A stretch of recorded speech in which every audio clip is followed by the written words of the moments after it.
One day, Percy was standing at the junction.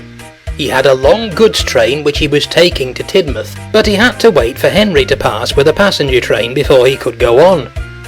Henry was late, but the sun was warm and Percy didn't mind.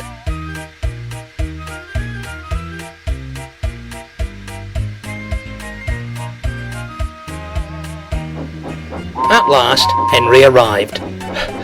"I'm sorry I'm late," he panted. "I had to wait for ages for the connection of the other railway.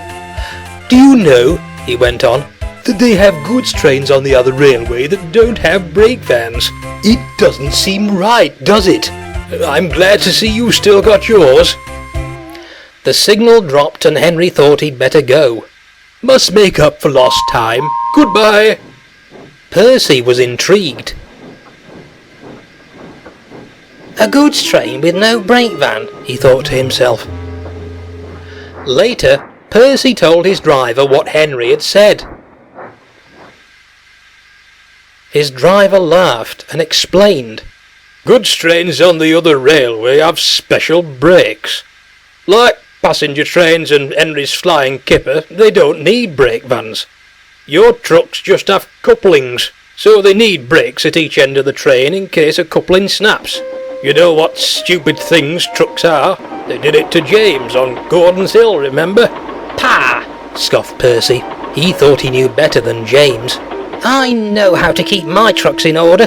What's good enough for the other railway is good enough for me.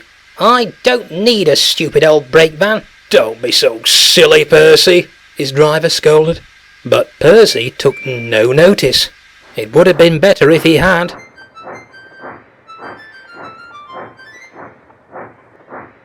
A few days later, Percy was shunting trucks at the harbour near the big station. He was just completing his train by backing onto the brake van when the shunter's attention was distracted. The shunter thought that he had coupled the brake van to the train, but he hadn't. The guard blew his whistle and Percy set off quickly, hoping to get a good run at the hill leading to the main line. But the guard and his van were left behind. The guard waved and shouted, "Stop, Percy! Stop!" But Percy didn't hear. He was too busy climbing the hill. All might have been well if Percy hadn't started so quickly. Unfortunately, the jerk had weakened one of the couplings.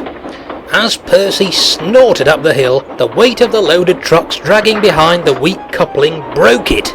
The last 4 trucks began to run back down the hill towards the harbour.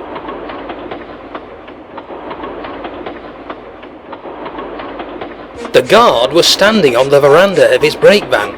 He looked on in horror as the trucks hurtled towards him. He ran quickly to his brake handle and checked that it was fully on. Then he jumped clear, just in time. The trucks battered into the brake van with a resounding thump. The van shuddered and screeched as it was pushed along the line, but it stood firm and stayed on the rails. The truck's mad rush was halted. Percy's firemen soon noticed they'd lost the tail end of the train. Percy backed slowly down the hill to see what had happened.